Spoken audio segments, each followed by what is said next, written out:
House is under growing pressure to answer some basic questions. That these are visitors of extraterrestrial nature.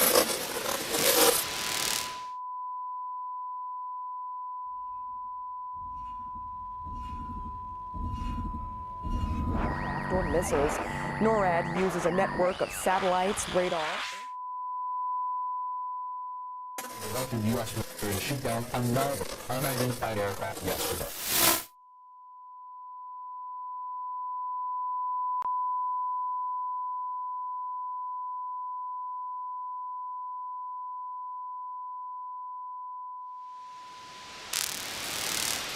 The House is under growing pressure to answer some basic questions. That these are visitors of extraterrestrial nature.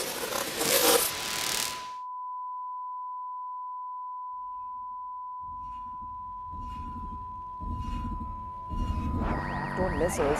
NORAD uses a network of satellites, radar.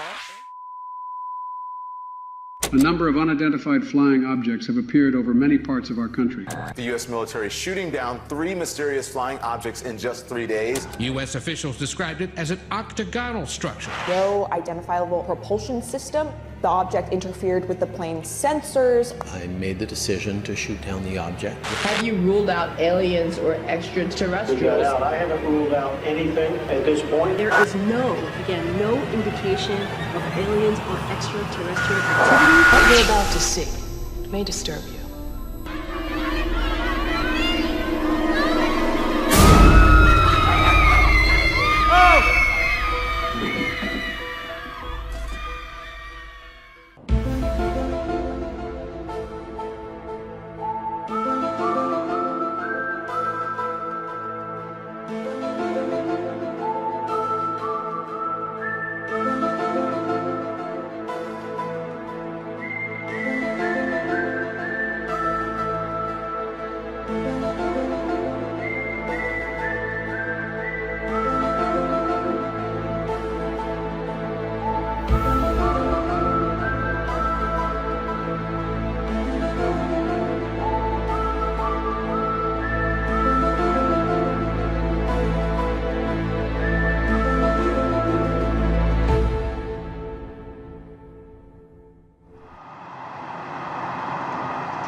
Get it next time. Hey, Seth, how you doing? Man, Ash, I'm doing so good. High five. Great day today. Great day Cha. today.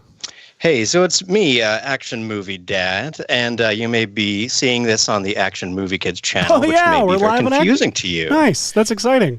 But I just wanted to address that right away. Yeah, it's me, Action Movie Dad, and we're going to talk about visual effects stuff. But back to the program. Seth, have you ever seen anything that you can't explain? I'm looking at one right now. Oh, thank you. Yeah. Well, it's my window, I think, in real life. How do windows work? It's so weird. You can see right through them, but you can't go through them. It's incredible. Speaking of seeing through things and going through things, Michael, how you doing back there? Oh, hey, I'm doing great. How are y'all doing today? So good. Ooh, hey, it's Michael It Zalewski, our amazing guys. It still looks like King Kong Michael reaching in through the window to me. This setup. It's a ginormous mic. I love that.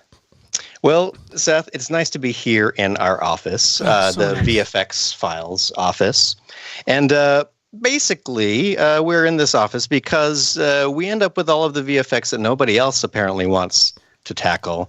Entirely untrue. It's very, it's very true. But we are here to. I requested to take the intro, and then I had no idea what I was going to do with it. But today we are here because we've been hearing a lot about objects flying in the sky of late, in the news, in print media, which I'm sure you all receive. Yes, I thought that we could get the three of us together, Michael with his Air Force experience and And Seth, with your your Spielbergian collection of movie trivia and knowledge, and that we could discuss UFOs and figure out if what we've been seeing on TV is finally the arrival of these long promised by the movies UFOs, or what are they calling them? UAPs, the unidentified UAPs aerial phenomena now. Mm-hmm. It's a rebrand. It's just, freshen it up a little bit. Well, because everyone hears UFO and thinks aliens. The government's like, it's not aliens. it's UAPs, which are just totally different from UFOs. I love that that's like absolutely only a temporary solution, because it's like the alien stigma will just continue to creep up after it, and then we'll have to start a new one once it shows up. With a new name, it'll be you something else. Unidentified, not alien thing. UNAT. But the thing is, they can't say not aliens, because at some point they're like, it could be an alien at some point. We can't say anything's not an alien. We don't know. Yeah, there's not a 0% chance of anything. Literally unidentified. Completely scientific about it. But see, I want the audience to know, the viewer to know, I said viewer, there's one person out there. How you doing, Darren? No, I'm kidding. We've got 26 people over on the Action Movie Kids. Welcome, Darren, all. Your name was the first one in the chat that I saw, by the way. That's why I singled you out. Wow, there's 34 on Red Giant. There's Action Movie Kids got a bunch of folks watching compared to the rest. Cool. I'm excited. Stay, guys. If you've never watched this show before, it's got so much hashi. You will be like, where the hell has this guy been? Oh, he's been on this other channel, not broadcasting here as much as over here. Trust me, this is the place to be. But don't unsubscribe from Hashi. Anyway, the point here is, I want to make sure everyone knows, right before we went live, literally like 5 seconds before we came on screen, Hashi goes, I don't know which one of us should play into the Mulder persona, which should play into the Scully persona. And I was like, Hashi, I think we're just two Mulders sitting in a room. And I think this stream is going to just prove that. Absolutely. Can you imagine the X-Files if it was two Mulders, like two humans utterly convinced? I guess it would be Ghost Hunters or something like that. Well, that actually sounds like the name of a sequel, because isn't that the Chinatown follow-up, the two Jakes, the X-Files follow-up is X-Files the two Mulders. Too Fast, Two Mulder. Too Fast, two Mulders. They're two separate pieces of information. My goodness. Yes, but welcome all of you people who follow the Action Movie Kids channel. We're going to talk about visual effects today, which is something prominently featured on our show. And hopefully, if you've grown up with us, you're potentially out there making your own visual effects. And I want you to know that we talk about them all the time and try to teach you how to do that. I can still be your action movie dad over here. So welcome and thank you for coming. And if you want to participate in the larger discussion, usually the largest group of people watching here is on the Red Giant YouTube channel. So feel free to join over there so you can interact with all of the exciting VFX people. You'll rub shoulders with some really cool people. And hey, while you're there, hit that subscribe button. We don't care, but our bosses do. Do it. That sounds great. Hey, Hosh, you want to watch some clips? I pulled them up on the computer over here. I would love to watch some clips. I got this powerful 6 megabytes of RAM computer over here. Let's head over to the workstation. So I should have super compressed these clips, by the way, just to keep with the.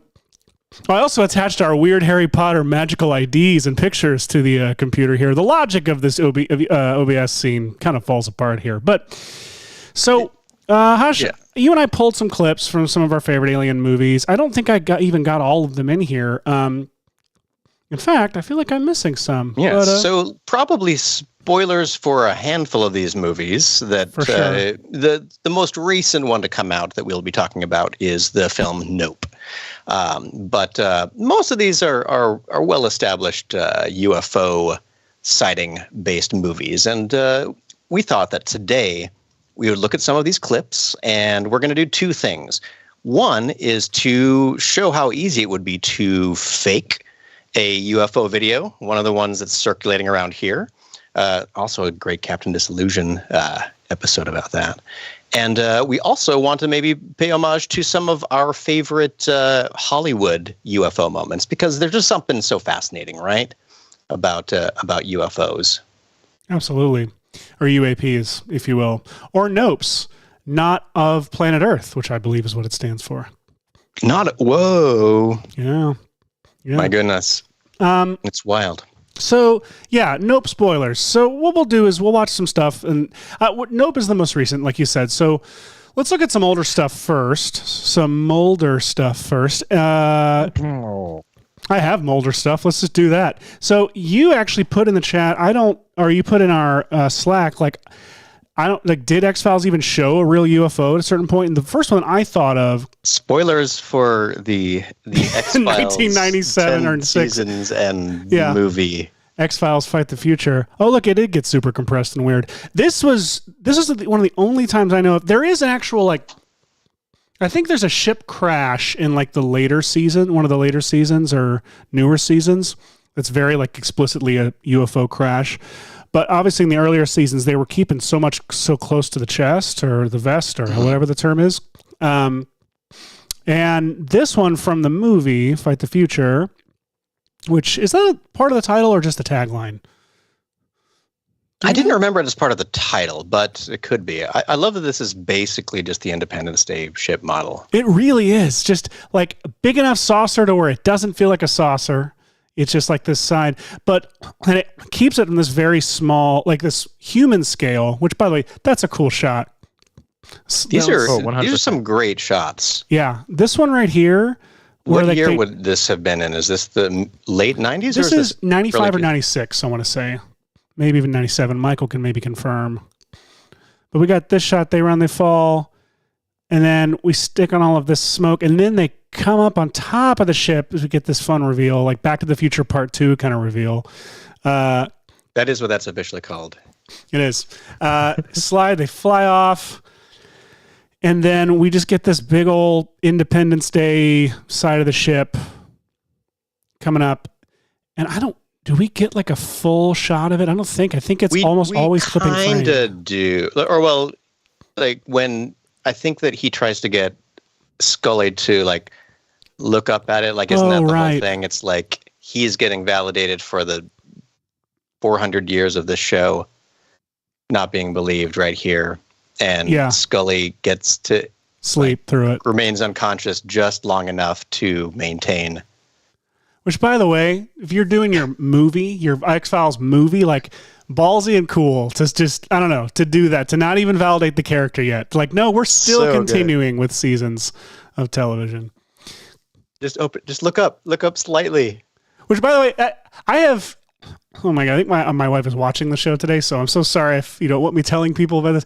I have had a recurring dream where I turn to my wife and I say, there's some kind of giant monster or dragon, about to get us, and I'm yelling, "Oh my God, honey, look!" And then she is looking at her phone, hang on one second, and I'm like, "No, look." She's like, "Hold on one second." It's literally this scenario. Oh my gosh, what a fantastic scenario to be a recurring nightmare. So this, I'd classify it with Independence Day, which is the giant, almost unimaginably, yes, big flying thing. And clipping frame, not able to be fully contained within the frame. It fits with Independence Day, which this shot I just have been keeping on a still because it's on that frame because it's such a cool frame. It's a beautiful, beautiful shot. And this whole sequence, I believe. Oh, I just pulled this shot. Whoops! I meant to pull the sequence. My bad. I think this could be a fun shot to try and reproduce. Dude, well, do you mean digitally or practically? Well, obviously, this was done practically. This is basically, if this is ILM or whoever that did this shot, I guess we should know, is pulling out the old Raiders of the Lost Ark bag of tricks here with the, I think you shoot it upside down, right? Either they shoot it in, it's either underwater or it's upside down with dry ice. You tell me, Hush, you know the answer. I believe that this one was a cloud tank. Basically you pour something like milk or white titanium paint into the water, right. And then it creates these little clouds, and you make a little dispersal tool that gives you the right look of the turbulence in there. You have a bunch of lights that are pulling through it, and then you have, in this case, a big spaceship model that probably has the reddish lights on the bottom, and just white light on the other side of the ship prop. Whoa, they may be fixed to a thing or whatever, but then you push the ship right through it. Oh, really? You think it's all in one? That's what I would have done. I mean, that the feels top like edge might be composited now that I'm looking at it, but I felt like there was a. Can you tell when the clouds separate from being pushed out of the way there? Yeah, are they? It feels masky to me. I don't know. It feels like. So maybe it's backwards on the.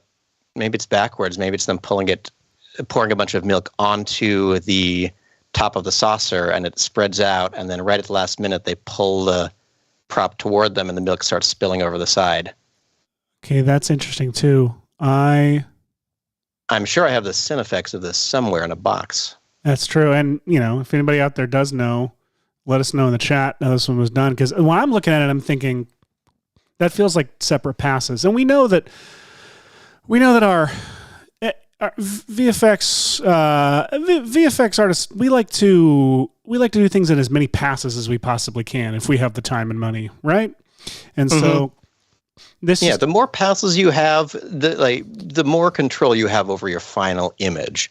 And the fun challenge about that over time has been that the more passes you had, the less control you had over registration. And by registration, I mean this shot may have still existed in the optically printed era, where the entire foreground of that city needed to be one layer.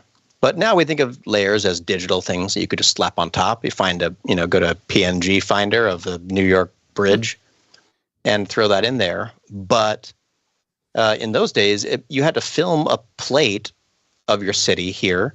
And then you also had to, in this case, likely extremely overexpose what would you do? You would shoot the same plate highly underexposed, so everything registered as black except for the sky, and then you'd have to use that as a matte to optically project the. I've messed up my description of the order you do this in. Well, but it was much harder. It was much harder than it is. I even wonder if, let me drop this. I'm pulling this from Premiere. Let me drop this into a sequence and see if I can. See if I can scale this up without ruining our fun effect here of. Ooh, this sounds great. Scale. So I guess I can't really, but I'm wondering is that a picture or is it a matte painting? Matte painting is just as likely. I don't know, man. I am fooled by matte paintings all the time. And if you've ever watched a movie made between 1950 and 2000. I know, these are very exact years. It's called matte painting. Matte painting is tricky business. Look at those bridge lines, the suspension bridge lines, like that.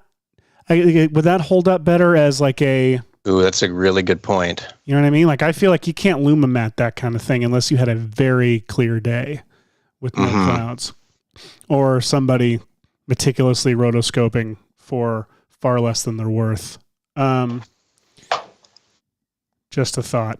So yeah, Independence Day and the X-Files, Fight the Future. Those are two very similar kinds of UFOs, right? Excellent. So yeah, one potential challenge for us then is a ginormous spaceship and how you might approximate that if you're trying to do a home video version of this. Wait a minute. Hang on, I'm going to find something. I've seen this before. Ah, crap. You've seen what before? Hang on. I got to find it, and I got to make it available offline. You got a visual point to make.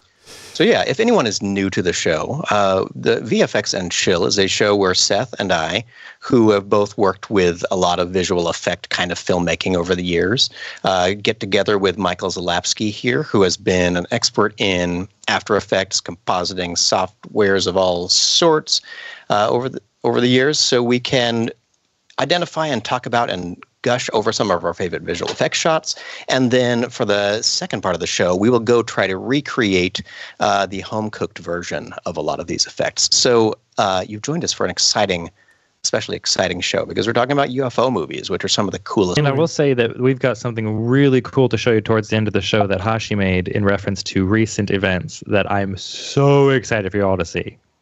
Oh, thank you. Oh, you know what? I'm going to send a copy of it to you right now, Michael. Excellent. Freebeat Showweather from the chat says it would be interesting to try the Independence Day with the new Pyro in Cinema 4D, which I think is true. For those who don't know, Cinema 4D recently, surprisingly, in a point release, launched Pyro, which is fluid/fire smoke simulation type. It's fire smoke type fluid simulation, natively in Cinema 4D, runs on the GPU. And yes, I think the Independence Day shot with the new Pyro would be a very fun thing to try because you can push a collider through the smoke and you could probably get a pretty good approximation of how this looks with just pushing a cylinder shape through some smoky fires. I think it'd be cool. We did get close to attempting that at the end of our This Is Fire episode. Oh, we did, didn't we?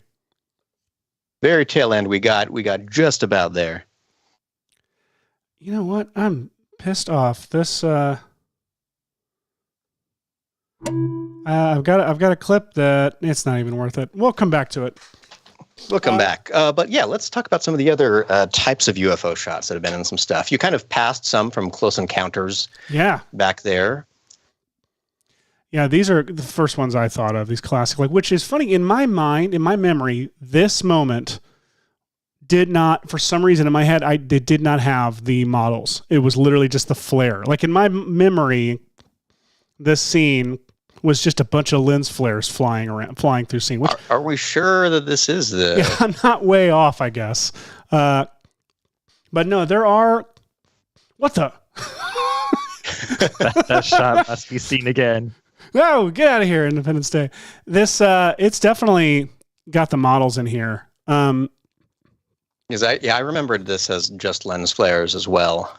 And what I believe this Spielberg is definitely like not basing this on, but like this is has roots in one of his student films or films he made when he was a kid called Firelight, in which he created spaceships that looked very similar to this by I forget what substance it was he put on it, but he put between two glass plates and put it in front of the screen. It was this color blob, basically just flying around in the shot.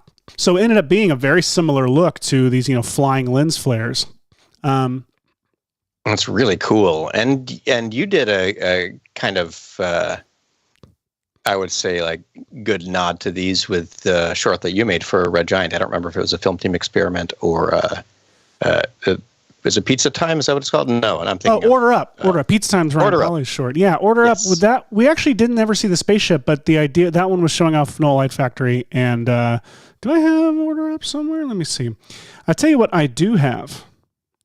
I do have a little movie. This is what I was trying to pull up. A little movie called Plot Device, in which I just realized our spaceship is very much of the Independence Day. I like that.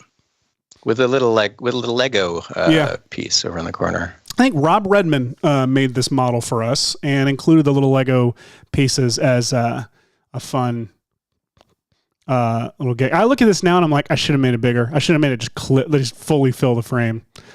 I could have done more. It's gorgeous, but you've got a lot of great visual effects things going on there. You've got the integration. It's layered up. You have the trees in front of it in the background there. Oh yeah, it's a really, really convincing shot. I should say there are a lot of links in the chat. Y'all should probably fire up your favorite note-taking app and just copy all these links so you can watch this stuff after the show is over. But we've had links for the Nope episode of this show, the Fire episode, some tornado episodes, because someone in the chat was wanting some more tornado effects, and of course the film team experiments and of Order Up and Plot Device, and the behind the scenes of Plot Device. There's a lot of links in the chat. So fire up Notepad or your favorite note-taking app, copy these links so you can watch them after the show.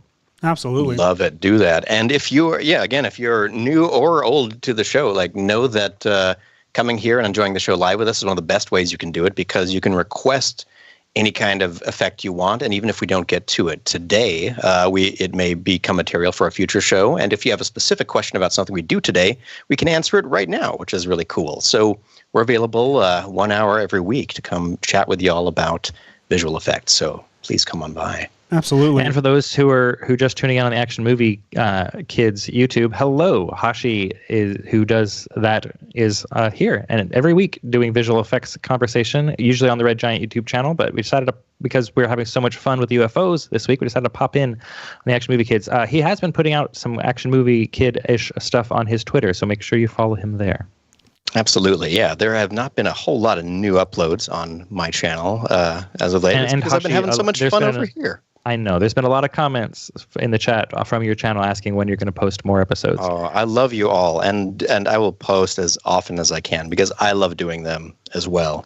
But like we said before, like if you need your Hashi fix, like he's here, we're here every week. Like the stuff he's building over here is incredible. And if you like dying social media platforms, head over to Twitter, follow him there. You get tons of stuff there. By the way, especially the exciting channel But with Raptors, produced by the 100%. Three of us here, called I just said what it was called, but it is a lovely, exciting, Well, you're talking about visual effects. You got your spaceships and you got dinosaurs. Like that's where you start. So we have an important thing I do want to discuss real quick is maybe we shouldn't decide this on the air now that I'm thinking about it, but something to be thinking about is what happens if something does happen to Twitter. I'm not saying it will, I'm not an alarmist, but if something were, but with Raptors, we do have an Instagram where we would probably go straight there and be updating there as well. Do we need a Mastodon? Do we need to start a whole new social media platform called Raptordon? Pteranodon? That's not a raptor. The point is, by the way, I joined Mastodon. And thanks to Tapbot's Ivory, it's like a delightful experience with it's like the early Twitter where it's like 50 people, maybe like 15 people that I really like and are really cool and no brands. And it's fun. That's pretty cool. I've been trying some stuff there. I'd like to do video posts a lot, and hang on, at least 6 months ago or so, 2 months, however long ago, the video posts were not working great. Wait a minute, what's your name? I can't find you. I looked for you on exactly. No, I'm something. Oh, you'll tell me sometime. I'll tell you sometime. It's I think in my Twitter bio or something. No, it's not there anymore. Hard. I don't know. I'm on.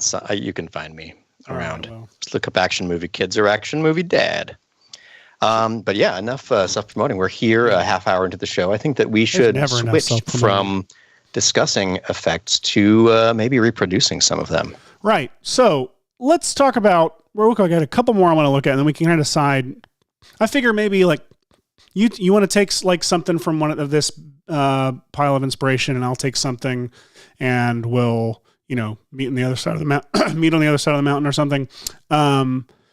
Just a few other clips. We had War of the Worlds, which one of the most badass sequences here, where a camera. This is it's so phenomenal. This was such a great one to see. Yeah. In theaters. Just these like long. It's like three. This whole sequence is like 3 shots total or something. And the ship itself is obviously not the really interesting part here. It's definitely the death ray, obviously.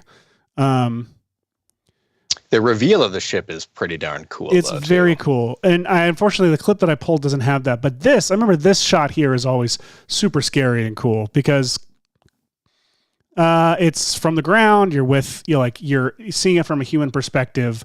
It's so huge. It's off in the distance. It makes this really foreboding sound. Nobody has any idea what to expect from this thing. So we got tripods. We got Plan 9 from Outer Space clips, which... Oh, yes. To be honest, I kind of lean toward this vibe today. I mean, it's a very good vibe. It's very cool. I kind of wondering if I want to take... Oh my gosh, the way it dangles. Yeah. I kind of want to do this in cinema.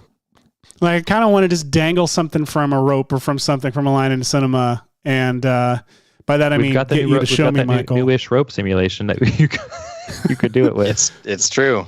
All right. You could go high tech, low tech. Look at this one. You know what? I need to find, holy crap. Real quick, I have a film that I made. Okay. I'll come back to it. I have a special clip from a very early Seth Worley short no one's ever seen that is UFO centric that I do want to bring up later. But Nope. So yes. This movie freaking rules. I cannot get enough of Nope. And here we have the saucer, affectionately known as Jean Jacket in the film. This sequence right here is freaking phenomenal. It is such a different presentation of this kind of material that makes it so, so good. Yeah.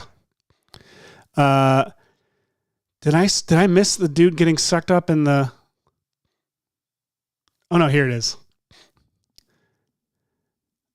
You have it. I love this, I think, because it has vibes of Twister also because of the, the smoke tornadoes and things and the dust tornadoes. But the best part of this movie is obviously the run here where OJ takes off on after giving us what I believe is the most VFX and chill shot in any movie ever. There's a Scorpion crew hoodie, a Scorpion King crew hoodie with green tracking markers on the back of the hood. He takes off through the desert, and this thing chases him with the coolest music. That I might play a little bit of. Great. So, yeah, look at this swoopy shot. And you did some of this in the Nope episode. I mean, you made this thing in the Nope episode, obviously. We did. We did a Nope episode before any of us had seen the movie. I think that it was coming out that week or something like that. But just before our episode, that shot was teased in one of the their final trailers or teasers or something like that.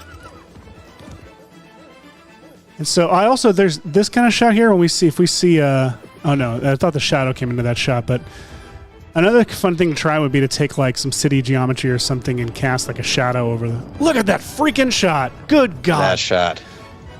It's so good. I want to see this movie so bad because of that shot. Oh, Michael, did we spoil this for you? I'm so sorry. I've seen this shot already. But if I'm going to recreate something from Nope, it'd be that shot right here. And you've seen the hat poster, right? The what poster? Oh man, let me see.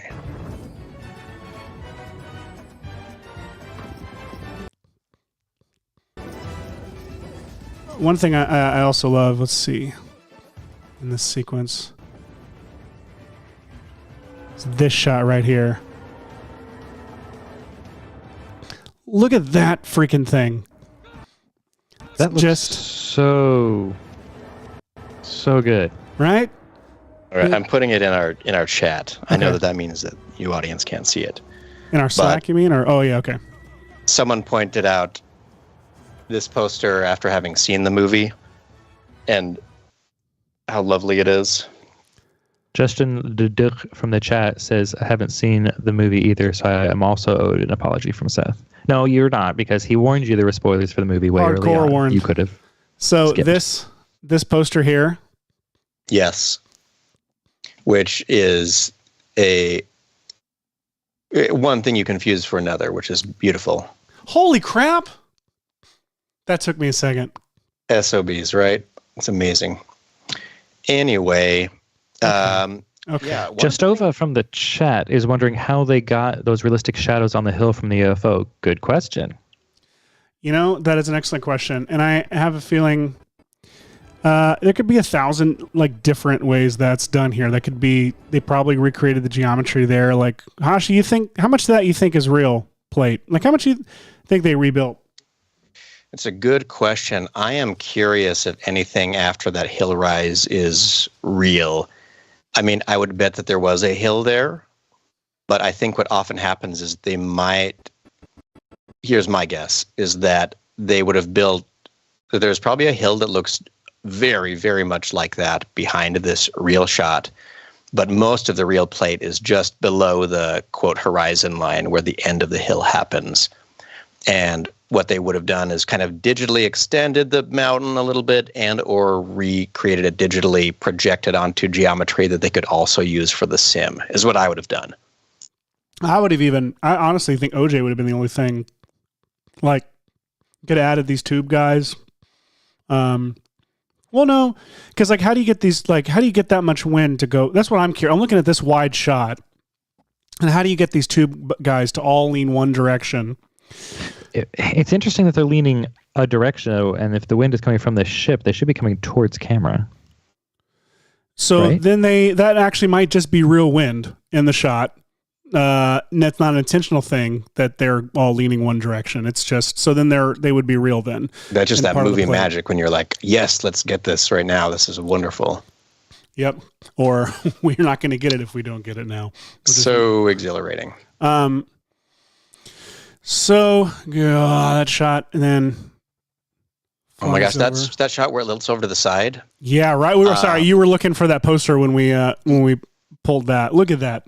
Yeah, look at these scaled ripples on the side that appear right there. That blew my mind because I've never seen someone playing with scale like that with these kinds of things. So it's such a neat detail. Well, and it hints at, I mean, how much do we want to show? I think it's worth. We're talking about UFOs. I think we can just show the shots and people can see the movie. So we'll just talk about the visuals of these shots.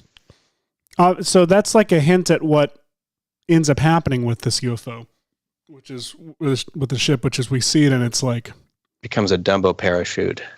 It does, and it. Let me kind of try and skip some story points and just show. Yeah, trying to avoid any story moment. Like there are some crazy presentations of. Yeah, it really is just a big old bedsheet parachute. Look at that! Look at that beautifulness. I can't imagine seeing this. Yeah, in IMAX and We could just do a big old cloth simulation here and try and recreate this in cinema. This is where I think that could be something fun to try to do. It could be something. I keep saying that, but I'm just going to try the Ed Wood thing. That sounds great. I'm going to share my screen because there's one other kind of mention of UFOs that I'm seeing a lot these days, and that was a discussion of one that was being tracked by the military here. Is this recent? This one of the recent ones? This is pretty recent. Like people have been talking about what this thing could be because it's being tracked at it seems like it's moving very fast, and it has a couple of times where it kind of rotates or does something kind of unexpected, which is pretty cool. But this is not a video of a UFO. This is actually just a handful of layers in After Effects. It's a little sky painting. Look what I you did. made some fractal noise, getting looped around, and then with a whole bunch of destructive. I was going to ask if that was just an After Effects stuff on it. If that was just an After Effects tracking point, to be honest. Yeah, so it's just this. That and little bean flying around. That's a kidney stone is what that is. Like that. And then added some grain. And now you start to see it kind of looking like a thing. And then you blur it and sharpen it at the same time. And you do that a couple of times and you start to get these really bizarre artifacts and halos. By the way, I also figured out a new fun in making our X-Files intro today. I discovered another new fun de-resing trick, which by the way, shout out to the intro this week. My goodness. Yeah, we had fun with that one. That was alley-oop. Do you have it independently loadable? I feel like. Yeah, why don't we just watch it one more time? Let's just partake in our intro one more time. A number of unidentified flying objects have appeared over many parts of our country. The U.S. military shooting down 3 mysterious flying objects in just 3 days. U.S. officials described it as an octagonal structure. No identifiable propulsion system. The object interfered with the plane's sensors. I made the decision to shoot down the object. Have you ruled out aliens or extraterrestrials? I haven't ruled out anything at this point. There is no indication of aliens or extraterrestrial activity. What you're about to see may disturb you.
So we're still here. That was fun watching that intro again. We should have had fake commercials. We should have gone to like some great 90s commercials in between to show that intro. Oh my gosh. We do need some great 90s commercials in here. So that, the fun thing that I learned on in fact, I'll show you in a second. We'll put a pin in that. I'm going to come back to that. Oh, that sounds great. Fun de-resing. So you learned a de-resing technique, which basically means taking something that looked good and making it look bad. So this is my example of it, because really the input is just this. It's this little fractal nugget. I love that flying you fooled around everybody. It makes me so happy how much you fooled everybody. Thank you. And I don't know if I should have done my rough and edges effect on it, because when I do, or without it, you have more of the like pill shape that like rotates a little bit more clearly. And what's funny about these random noise things is that you start really like trying to analyze them and imagine what's going on in them in real life. And you're so focused on this little blip that you wouldn't ever think that this is just fractal noise down here. No, your brain fills it in for you. Mm-hmm. Which is the fun part about the actual shot is that you're trying to figure your brain's trying to fill in stuff in the actual shot that you're copying here, and that's why people think aliens, because they're not thinking about what could actually cause this. Now, I would say that it was mentioned in the chat from David Fairchild that Corridor Crew did a good discussion on these UFO videos. Oh wait, so you're saying Corridor already did it. That's what you're saying? Okay. They're always 7 steps ahead, that corridor. Well, there are more of them, so they can do more steps in the same amount of time. There's a great breakdown of some UFO and UAP shots on corridor. Very cool. Hey. Actually, I like this recreation here. I think you did a really good job. It looks just like if that popped up on Twitter, someone was talking about it, I would 100% think that was the same Navy shot. Oh yeah, people in the chat were telling you what year it was from. Mm-hmm. Solid work. So like that's worth noting in general. So I'll tell you a few quick tricks of the way I created this. I knew that I wanted a panning sky that was just basically repeating clouds. So to do that, I did this little gradient background, kind of extra wide comp. It's actually only 2,000 pixels by 500 pixels, because I knew in the end my actual comp should be pretty small, because that'll lend to the low resness of everything. So a gradient in the background, and then I created these clouds. And the way these clouds are created is by a really fun trick, which is you take a fractal noise effect, you put it on a 3D card and lay it down like that, and then pre-comp that into another, basically pre-comp the whole thing into here, and then use it as its own displacement map. So now you get these distortions that look kind of 3D and volumetric. And then you throw them all back into here, and they look, reasonably blended together. And then I added one top level of very light fractal noise. You'll see that it added just some kind of grime to the sky. So as the camera's moving, you'd see these little darker and brighter spots of the sky. Without it, again, it looks like this, very clean. And so this just adds to the velocity you can feel. And then very last, I used the offset effect. And this is one of my favorite tricks. This comp by itself would not be tileable, but if you add, I'll just do it from scratch here, add an adjustment layer to the top of it, and then add the offset effect like this, offset it about halfway. So now I know that the left edge and the right edge loop, right?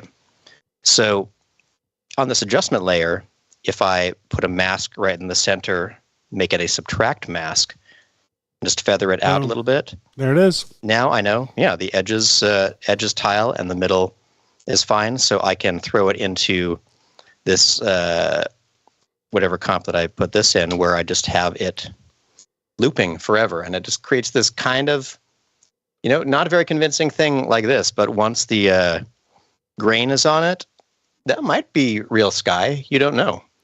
Like just that layer of grain makes you believe that that's a photographic thing. And then adding the additional things like blurring something and then trying to sharpen it back into focus really add this standard deresing kind of look. Yeah. Now, Seth, you were saying you came up with something similar in the derez category. Let's hear about it. The blurring and sharpening is a thing my friend Joey Chickley taught me years ago. He's a genius at making stuff look analog and crappy on purpose. And it rules. It works so often. You can double that up on top of itself, like over and over, just blur, sharpen.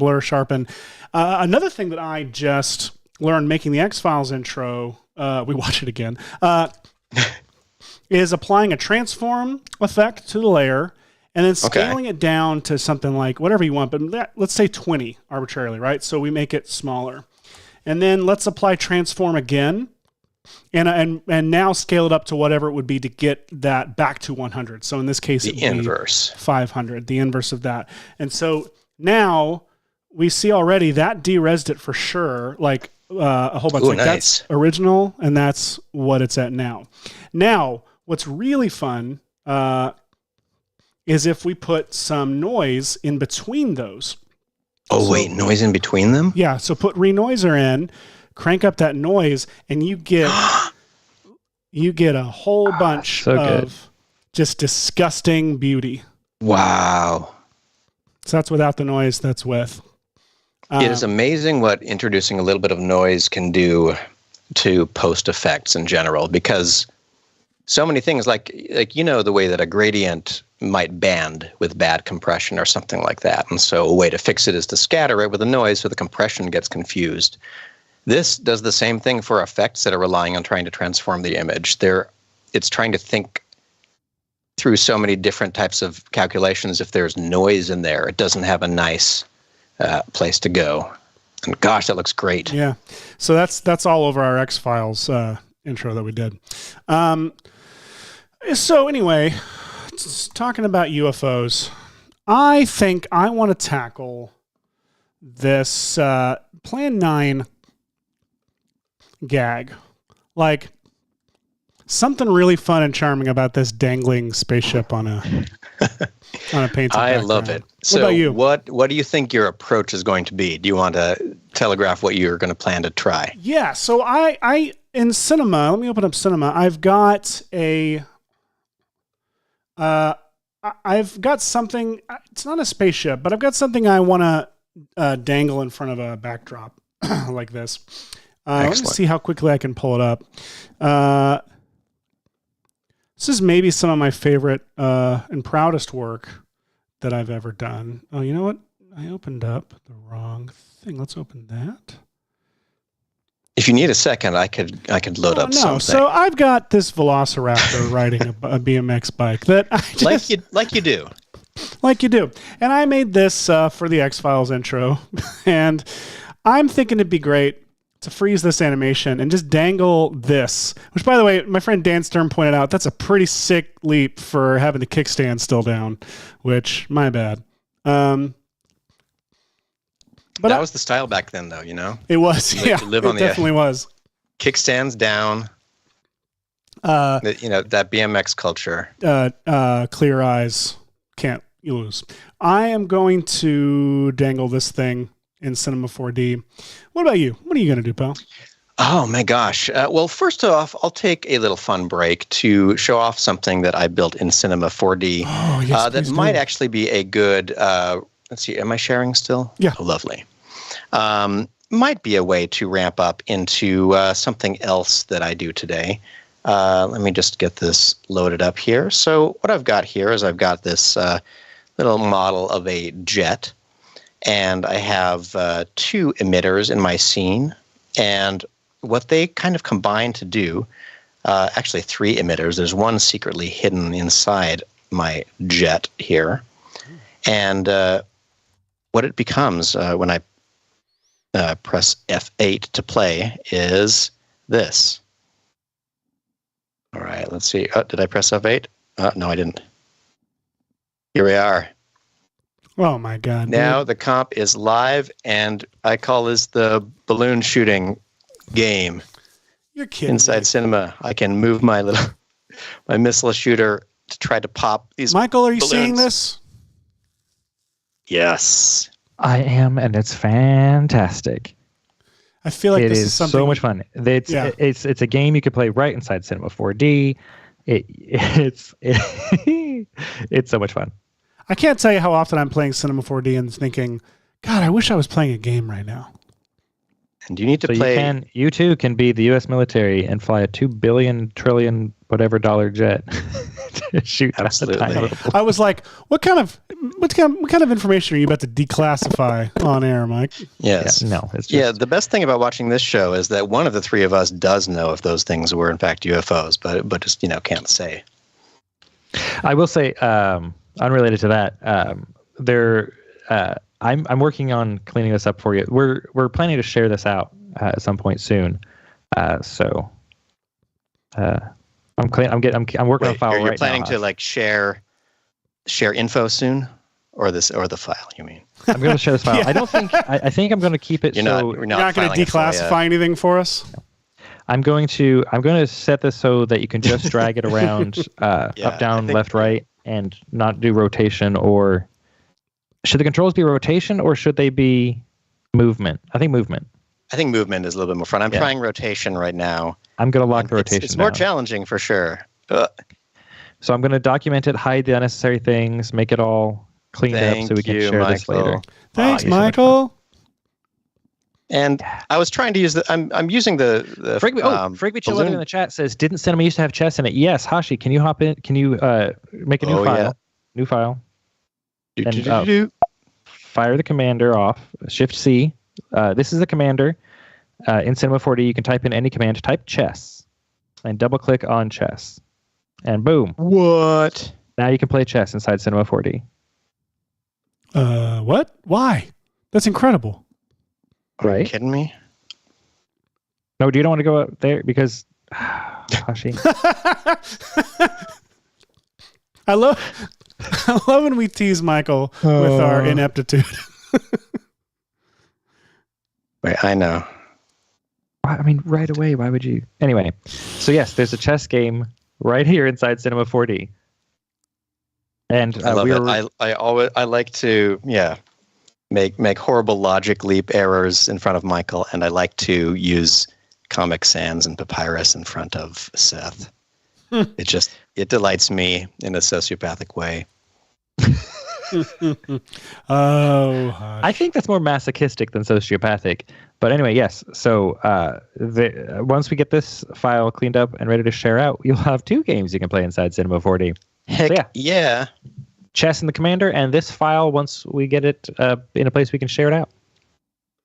Oh, thank you so much, Michael. Incredible. So, just to chat a little bit about all that really was you can create a sphere in Cinema 4D. I learned from Darren Frankovitz that it's nice to switch it from a standard sphere to something more like a hexahedron or something that has more distributed points on it. And then you can easily add a simulation tag called cloth if you want. We'll go with the simplest version of this since, here we are. Let's add a plane, and we'll add one of the other simulation tags called the collider tag. And if I play this, you'll see that now look at that. It's just a lovely ball made of cloth, and it just collapses right there onto the thing. So it's that easy to start playing with something that is, cloth in origin. And within your properties of that cloth tag are things like bendiness, stretchiness. I could turn up the stretchiness and turn up the bendiness a little bit, the bounciness if I wanted. Those things might kind of cancel each other out if it's so stretchy. And then you can start getting, look at that. I've created a UFO for you, Seth. Here we go. You did it. Look at that. It's perfect. This is called the paper plate with a burrito on it style thing. But I love these kind of dynamics. They're a lot of fun. And there's also this one called Balloon. And if I click on Balloon, right now the pressure is just set to 1. So I'll just press play. And now, look at this. This is a great way to simulate like a water drop, like some water drop tension. That is very fun to look at. It's just gorgeous, right? That's and if you overpressure it a little bit more, you start to get into the territory where it's inflating itself so much that, let's see, I don't know when it'll start to... Okay. Actually, you're making flubber now is what you're doing. Basically. All right. I can overpressure it as much as I want. Oh, yeah, look at this. Now we've got this really ridiculous thing. I can take this plane maybe and kind of... I love the first few frames. Yeah. Oh, yeah, look at that. So the physics in Cinema 4D are just so fun to... Oh, no, come back. No. Okay. I need more frames for this game. This is the blubber... the blubber interactive game. But have a play with these. One of the crazy things about the cloth materials is that you can go into the tag for them, and under surface, you can enable tearing. And that is a whole lot of fun. We played with it a little bit on our Hulkify episode, where I think, Seth, you did more exploration with learning how cloth and cloth tearing and cloth whatever. Yeah, we did that on there, and creating. also on the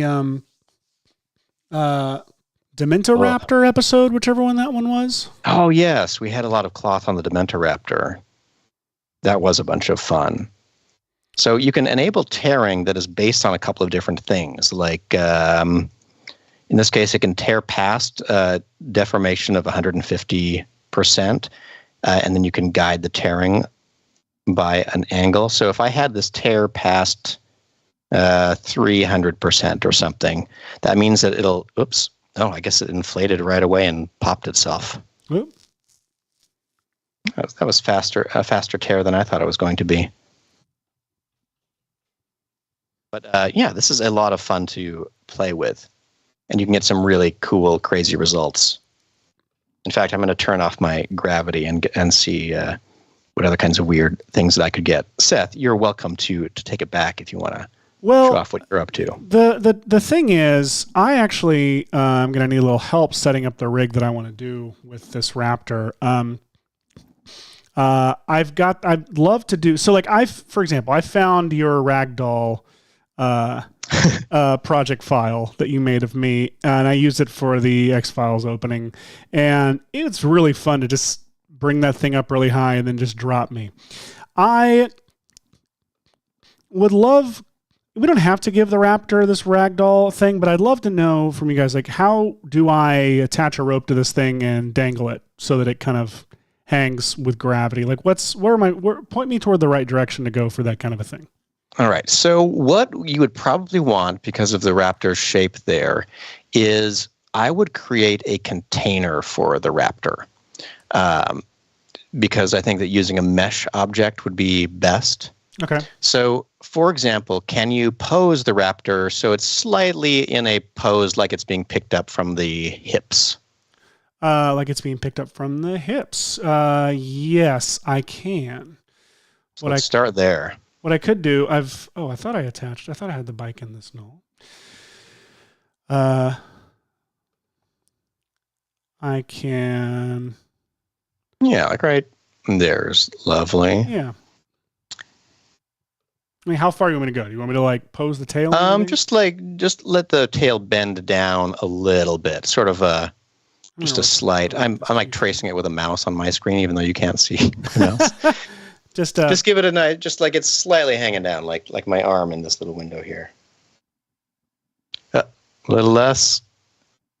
Yeah, like here, and now just go like to one of the root joints there and bend it down a little bit more. Yeah, like right there. Okay. Now, create a box. Just a cube object. I'll create a box. Boopity boop. Cube. All right. Now, I want you to take the little handles for that box and make it so it's basically like a container that's very tightly fitting that Raptor, but it fits all of the Raptor and all of the bike in it. Okay. Now it's time to play package that Raptor. Nope, that all sounded weird. Never mind. I'm gonna make this guy. You can make that see-through there. Anytime I'm reminded, it's like Demolition Man. This Raptor was frozen in a block of ice just one day riding his BMX. It is like we just found the first like preserved Completely preserved, tissue samples and everything. It's going to thaw out. Oh, my that's the goodness. happiest thing in the world. They're from the Cretaceous, right? Yeah. So yeah, what I was trying to think of an Encino Man style title based on that, but I realized that Encino had nothing to do with the period. It was just that's. I was trying to say like Cretaceous. Yeah, it doesn't work. No, I got news for you. Encino is not. So yeah. Yeah, so the plot would be there's like a kid. I do love saying something's from the Encino period. Yes. Wanted a bike and a friend for Christmas. Got neither. So he decided to go out digging in his backyard and stumbled upon this frozen velociraptor we left in his garage up on some wood blocks somehow. I mean, how tight do I need this to be? The tighter the better. And what I often recommend doing is adding like 3 or 4 subdivisions to that cube. Okay. Just a few, and then you can make it even tighter. But you know, this is actually probably enough. Okay. Davey B from the chat mentions that you could put the Raptor and bike into a volume builder and massively reduce its polygons for a good envelope around it. That's true. True, I could do that. But the thing is, I've already started doing this. It's funny that that technique reminds me of Aaron Rabinowitz's old super tight garbage mats tutorial. Indeed. It's like the 3D version of that. Super tight garbage man. Yeah, so this will work fine for now. So block of ice. Okay. Michael, do you remember if you need to convert this cube to geometry before using it as a mesh deformer? I think you don't anymore. Okay. Let's try now. So you've got this, and now what we want is a mesh deformer. Here we go. So grab your bike and everything and throw them into the mesh deformer. Okay, not the cube, though. Bike and Raptor and stuff. All right. And now on the mesh deformer, for the layer, drag in your cube. Drag into there. The cube. Oh, no. Wait, go back out. Yeah. Go just highlight the mesh object. Yeah. And then under cages, there you go. Drag the cube to the cage there. Okay, I see. There you go. And then I think you need to say either initialize or apply or something like that. Initialize. Great. Perfect. Okay, so now save this as a new thing. Iterate and save, just so I don't want the integrity of Raptor Wheelie.c4d to be. Save incremental? Is that save incremental. All right, done. Great. The save incremental feature is available in both Cinema 4D and After Effects, and I highly recommend folks use it anytime you go out to make a major change in a project, or you've rendered something out and the client goes, "Hey, can you change blah blah blah?" Increment and save. I use it all the time because eventually they're going to say, "Can we go back to whatever?" And if you've saved over, you'll be like, "No." Mm-hmm. Me every day. So save frequently and save incrementally frequently as well. You know what? I forgot. I should have had you divide up the cube a little bit more before I had you initialize it. Well, undo real quick. Either undo one step, and then on the number of segments there in the cube settings, just make it like 5 or something. 5 each. Yeah. Okay. Great. I did it. Now do that and go back to there. Drag that into the cage. So now we've got all of this stuff. So now what you want to do is you want to switch to like a front view or something, and then grab your pen tool.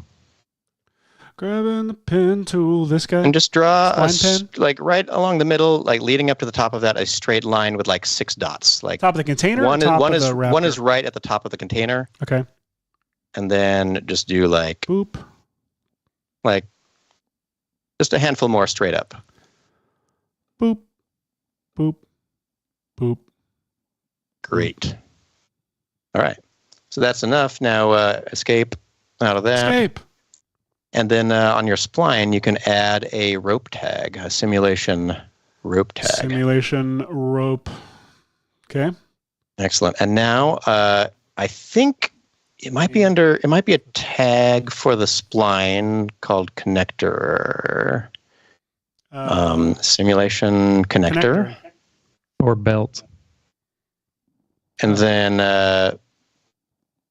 see that search radius thing there? Yes. It's like 1 centimeter. You're going to turn that way up and check update live, and then you can always draw. Is that what I'm? Oh, sure, always draw. And then press create at some point. And what should happen? It won't let me, weirdly. Oh, let's see. Oh, maybe the update live undoes that. Sorry. Okay. Create. Yeah. So try creating and seeing if a little triangle of you can go to a perspective view or something now.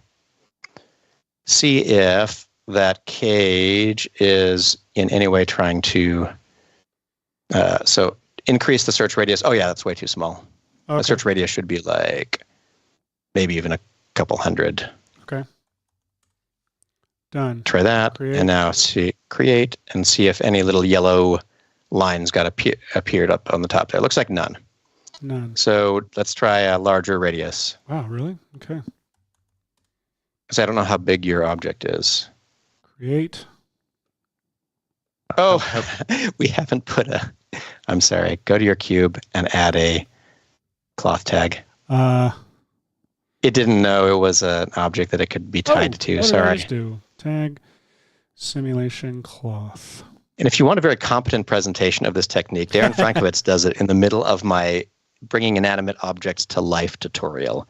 In this exact same form where Darren is instructing me how to do this. So I've got cloth tag on it. What do I do? All right, now go back to the connector settings there.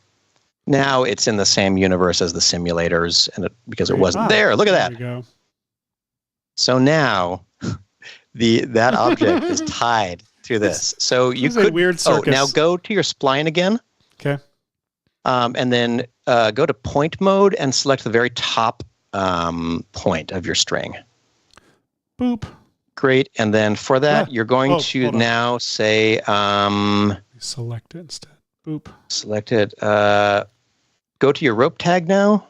Go into my rope tag. And then under mix animation, okay, you're going to say with pins. Pins. And then check that. It's checked. And then, I don't remember, do you need to create a point selection tag? You might. Okay. Try that. Try to, with the object selected in point mode, go to, let's see, I usually know this from the menu, so I'm not sure what menu you're in. Oh, wait, no. Oh, what am I doing? I'm adding a usually what I do is I go to... like a save selection thing? Store selection? Yeah, exactly. Select. Done. Stored. Selection. There you go. Now drag that into the... highlight your mesh? Rope tag again. Rope tag. Or rope tag. And then under the map for pins, drag the point map thing down into it. Boop. There you go. And now I think you can press play. And what'll happen? And I think... Oh, it's rainbowing. It's rainbow wheeling me. Oh, here we go. It's thinking. There we go. All right. So now... Okay. It's happening. The cage is hanging from the thing. And I don't know why you're... I don't know what the deal is with the mesh deformer. Oh, is the mesh deformer supposed to be inside the... Oh. inside the null object? I don't remember what order it goes in. Yeah, Michael, why is that happening? Why are you listening to me? I don't know what... Why is this just falling? Why is the raptor on its side there? Nuts. Sorry, what? Why is the raptor just sitting there inside this... Was the mesh deformer supposed to be inside of the null object? What happens if you do that? The mesh deformer has to be inside the null object, yes. Yeah, Copy that. Okay. Go back to frame one, though. Oh, oops. Now reinitialize. Oh, reinitialize. Okay. On initialize. There you go. Oh, that's weird. Yeah, Ooh, that's nice. what happens. That's what happens when you move things not on frame one. I'm sorry. I did move it on frame I've messed this up. Hang on. So wait. Go to frame one. Drop the mesh inside the null. None of the parts are outside of that mesh. Drag it in there. And then... hit initialize. Let's try it. What happens if you click on advanced? Can you say like down there? Can you say like extended? Like say ignore? It says ignore. Oh, I would suggest starting like just making a whole new mesh deformer. Okay. In case this one's could put. Fly Oh yeah, mesh this deformer. one's attached to the rope already and stuff. So That's okay. We'll figure it out. Mesh. And what did we do? I've already forgotten. Now put that in the null object. All right. And now for cage, drag the cube into it and say initialize. Cube, cage, initialize. Bah. It looks like it's got to be a little bit bigger. Okay. It's missing the front of the nose, and I don't know what's going on with the tail. It may be because it's a rigged character that technically the position of him isn't really his position. That's my only guess. That is possible. Turn off his skin deformer. Okay. Just that's uncheck why. this. That's why it's happening. Yeah, that's that's why. exactly what's happening. So hang on. So what I need to turn off? What am I turning off? The skin? Yep. So, Turn it off. or you can Just right-click on the uncheck it. whole null object and say current state to object. Yeah. Before adding the mesh. Yeah. deformer. If you want to keep him in that position, you could. But no, with the skin deformer on. Oh, copy. Okay. That way you can Great. keep him in that position. Terrific. Yeah. So current state to object. Current state. We're really experts in our field, everyone. Well, some of it. Anyway. Did it create it again? Oh, I guess it did. Yeah. So yeah, as soon as you delete it, and then you'll have what you want. I have what I want. All right. So now. So you can get rid of the whole bone hierarchy now because it's not driving anything. By bone like hierarchy. all you need is the raptor and the bike. Hate bone hierarchies. We're gonna go to mesh deformer. Yep. Hope people are learning from this. Cube into the mesh. Yep. Mesh into the null. Yep. Initialize mesh. Because deformers have to be in the hierarchy of the thing they are deforming. And in fact, you could make the top ceiling of that mesh a lot closer to the raptor body. Guys, it's happening. All right, here it is. All right. So now your raptor Solid. is hanging from it. So I can go to this point. Okay, hang on.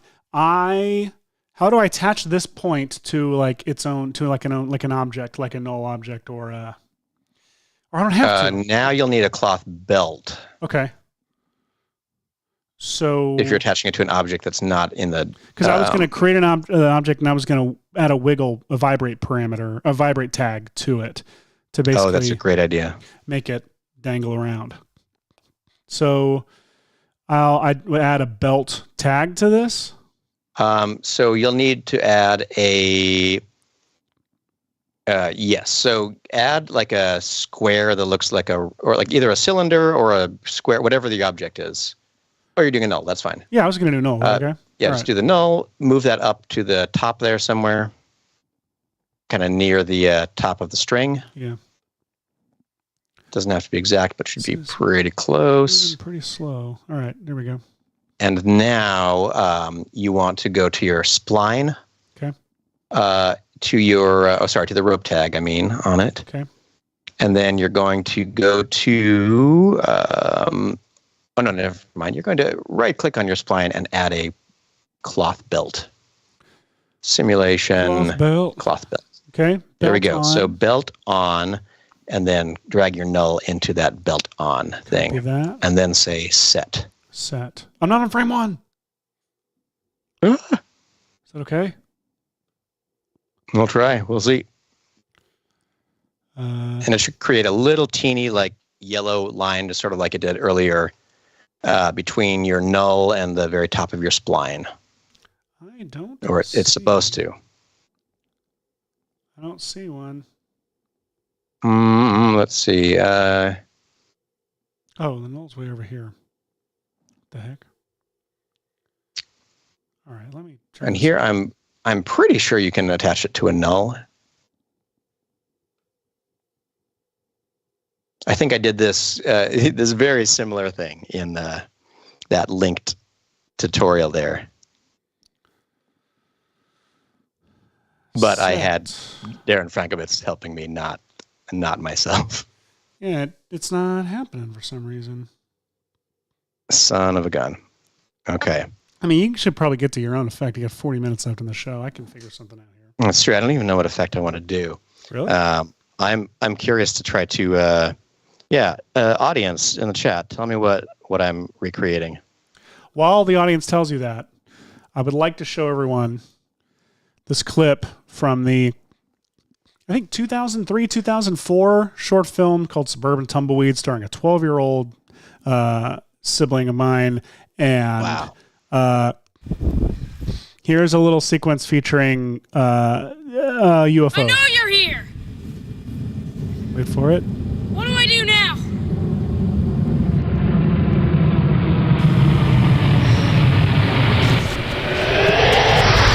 Look out! Made a Play-Doh. Visual effects fully done in Final Cut Pro. And by the way, the goal here was, I was really into Wes Anderson at the time, and Life Aquatic had just come out with all of Henry Selick's underwater animation. So the intent here was to make something gimmicky and stupid looking. And I accomplished it. Hey.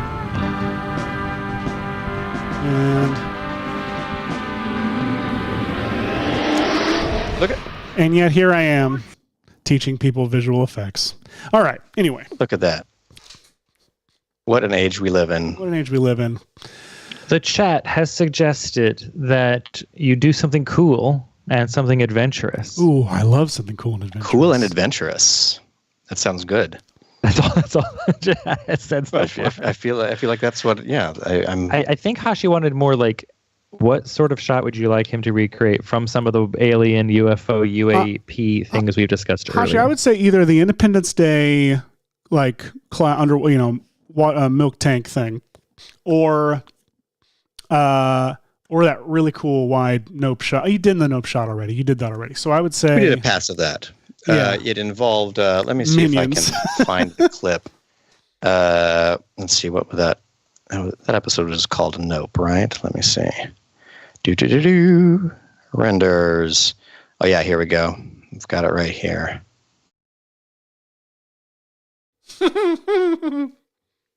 It's so good. So exciting. I love it. So I was many. on vacation for this week. Yeah, you're either, sick, on vacation, or filming a feature film. It was one of those. I just went on Twitter and I looked down and I see that is the result for the show, and I was so bummed that I wasn't on the episode. And I'm wanting to remember how this worked. So I'm getting all Okay. So what am I doing wrong? Okay, just a stick. That's actually really fun to do it that way. Great. Yeah, I'm not going to. Yeah, I'm trying to remember exactly what it is that. I love that you did like a long stick with a string at the end. I'm going to do that. Well, that's basically what the tutorial. The again aforementioned tutorial was all about. I know. I already forgot about it. Connector. I don't know why I'm in inches. Oh, I was trying to build a model of something, and so I accidentally I left all of my units in inches. Create.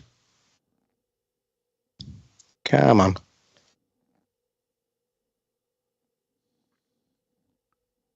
Create, clear, create. Oh, why is this not taking this? You know you want to grab onto this. Create. How many inches big is this thing? 300? 700?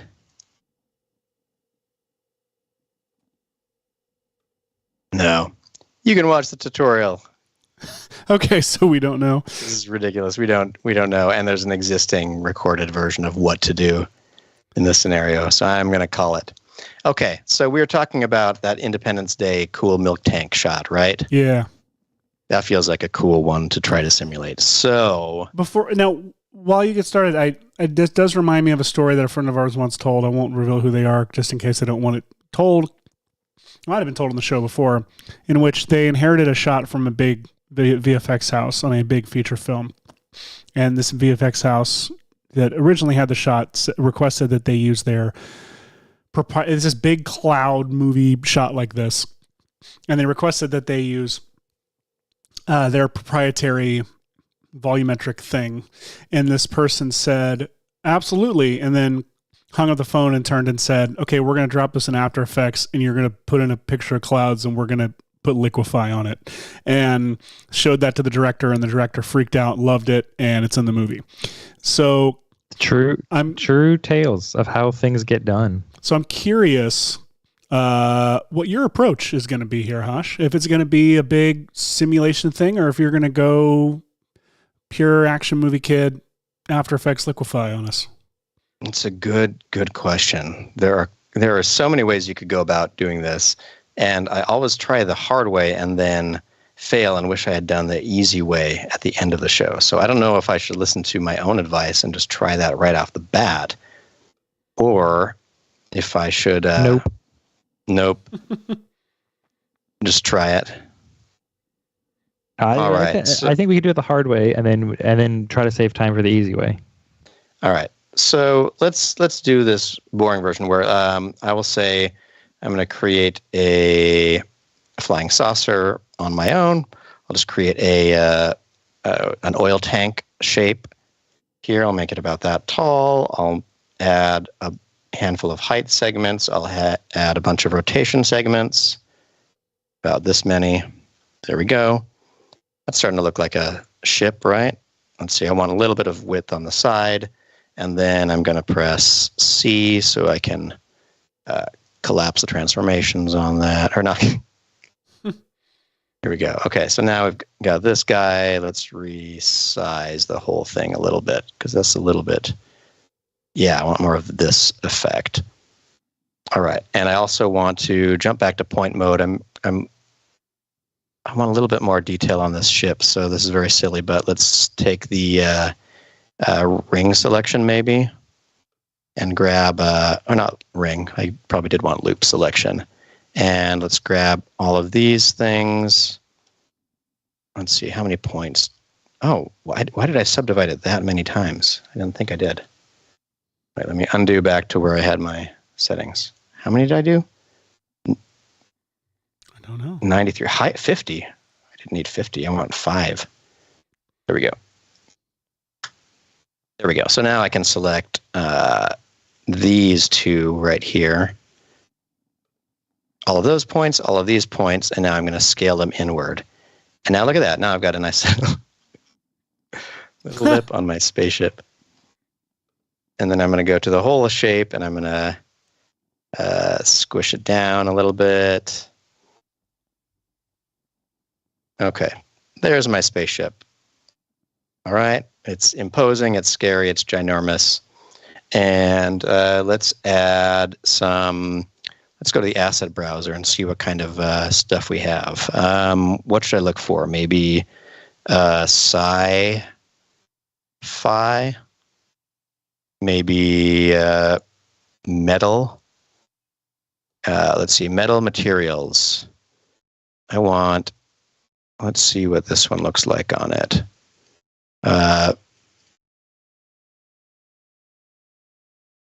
Okay, we'll let that load up for a moment.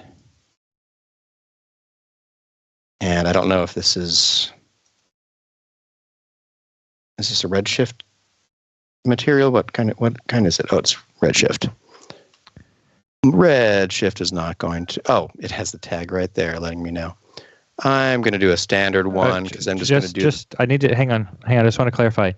When he says milk tank, he means milk, like the milk. Liquid that comes from teats. I said teats, like a cow's or a whale's. Because they literally pour milk into Who else? liquid. Cats. Platypuses is... Hey, Michael, while he's working, why the hell isn't this rope connecting to my... to this stick here? Oh, where'd it go? Damn it. Oh, there. Why isn't that rope sticking to it? We did the cloth belt. Drag the cylinder into it. Hit set. Shouldn't I be able to move this cylinder around and it moved the rope around?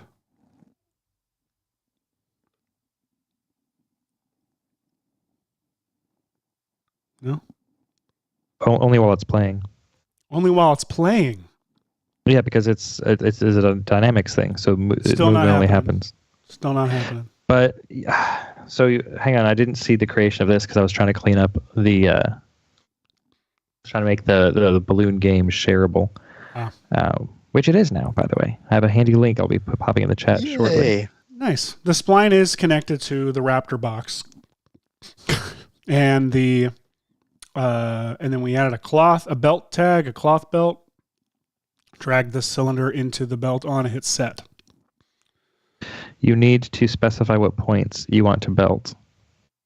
Okay, how first. do I do that? So select your spline and go into point mode, select the point you want, and then hit belt. Oh. So lose the belt tag because just in case it's got dirty data in it. Dirty data. I don't have a tag for that. And you may need to have the cylinder be an editable object. I'm not sure. I know I used to be able current to. state object. What? Okay. Oh, that's one way to do it. Or you could just press C on your keyboard. You know what?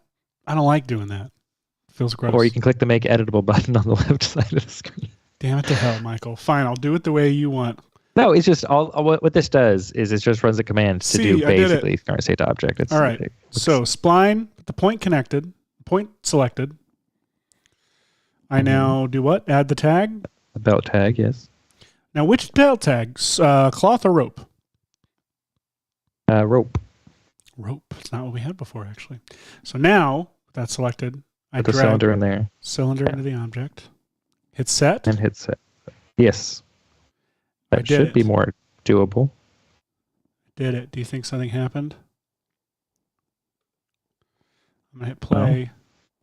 I'm going to move the cylinder around. Not in polygon, yeah. Yeah. Oh my God. There. Oh, it worked. Mm-hmm. Okay. Sorry, I was distracted earlier. Never apologize. Never surrender. Thank you, sir. Hashi. What's up? How's that going? Oh, I'm done. Are you doing the same thing? Oh, no. Look at it. I'm done. Oh, my God, you are. All right. So all you need to do is turn the heat temperature off and fuel or whatever, and then you just have the density. Turn off. Oh, yes. Exactly what it's saying. Holy hell, it's happening. Oh, my gosh. Okay. So just to recap, so I found this. It's the concrete texture. It actually works great for a large scale thing. And then I added a cylinder right here. And then I added this thing called the pyro tag. I'll delete that and just show you again. Cylinder, like just a cylindrical object. I've got barely anything in this comp. But then I go right here and I say simulation tags, pyro.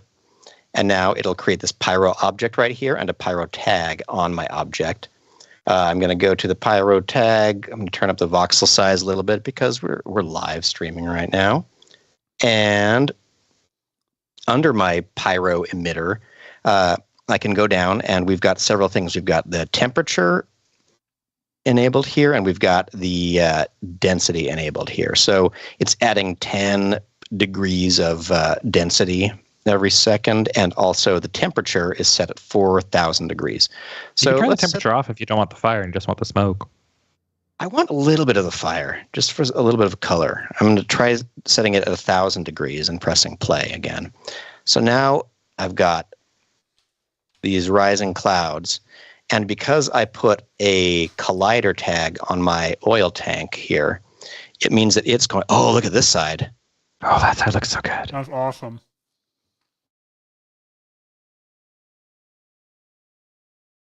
Oh my gosh. So look how few. Oh yeah, so I should be coming the other direction on this thing. Let me send the this is only because I don't have any lighting in here and this happens to by default look like that, right? Or would it work if I just did this? Will this do the same thing? Maybe this will. No, because the simulation is being lit by like automatically, right? Oh, that's silly. Okay, because I'm not taking this simulation and outputting a VDB and texturing it up and making it look awesome in Redshift. I'm doing the VFX and chill version, which is to dive in here, grab my oil tank, add 2 keyframes to it. One that's before the smoke, way back here, and one that's after the smoke, right here. Hey, and now what is? I just go back to this side. and press play. Now that smoke is going to rise up, and hopefully it fills the frame before this pokes through.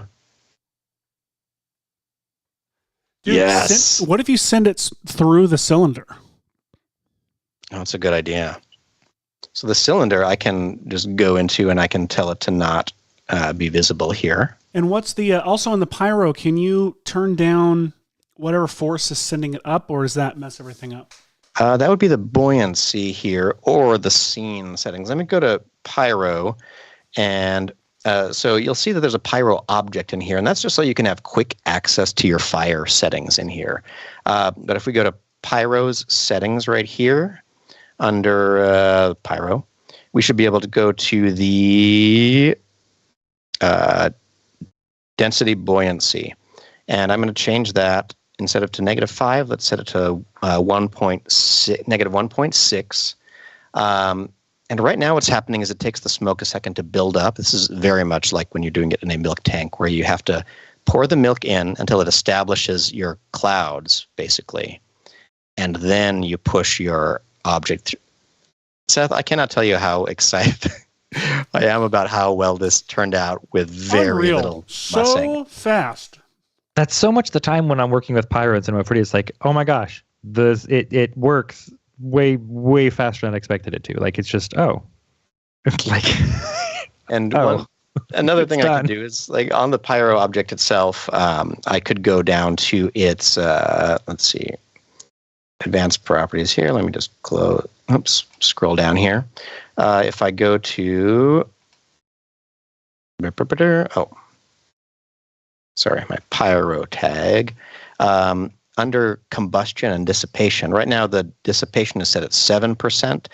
You'll see if I turn that up pretty high, watch what happens when I play. It's just basically the fire goes out right away. It dissipates immediately, and all of its heat disappears.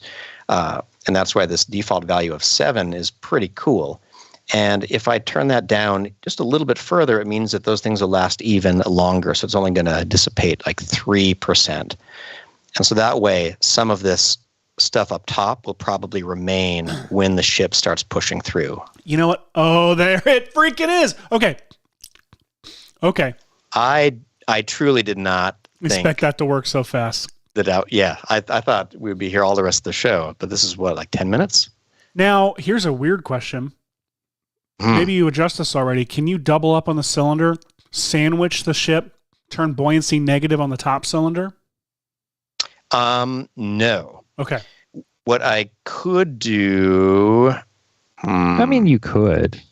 You can't... Well, you could create a second simulation scene. That's the issue with... you can't mix pyro vortice because they're trying to blend together. So if they're going to interact, you can't have one... The other thing I was going to say... But what I can do is I will duplicate this cylinder, and it's going to be a very complicated process. So I'm going to hold down Control and drag it up. And now there are 2 pyro cylinders. And this second pyro cylinder, I'm going to drag it back here, move it up here. And remember that it's invisible because I told it to be invisible here. But I can just scale it down, make its radius a little bit smaller. Hashi, I tell you what, dude. Put it right on the front of the ship, and then I'm going to parent it to the oil tank. Hashi, I'm going to set up a plate for this. Do you think we can render this and comp this by the end of the show? Oh my gosh. What frame rate is that at? Oh my gosh. Well, let's say 24. Well, I was going to say if you go 48 Cinema's default is 30. I was going to say if you go a higher frame rate, obviously the way they overcranked it like crazy in the practical way. I can pick up what you're laying down. Okay, I want to see where I want a camera here. Let me. I will say the initial thing with the cylinder on the ground, if you wanted to make it look more like the Nope shot where the ship is blowing up dust from the ground, you could put forces like field forces or just wind forces using fields to blow through the smoke and get you. And instead of being smoke, you turn off the temperature and just use the density and whatever your renderer is. Oh my gosh! Holy crap! Hashi, that looks so good. Guys, my mic clipping. Okay, look at it. Okay, how fast can you render that out? I'm looking for a plate right now. Well, to render it out is going to take a second. Let me see. Well, first of all, I want it to look better because I'm going to do a viewport render on this, which is okay. Might sound ridiculous, but it's because I just want it to look just like this. Okay, so we've got this. I want a little bit more of this light to follow the ship. So here's the let me attach the bottom light to the ship. Also, see if that messes anything up too much. Also, is there a way to make the cylinder as small as you possibly can? Make the pyro as small and contained as you possibly can.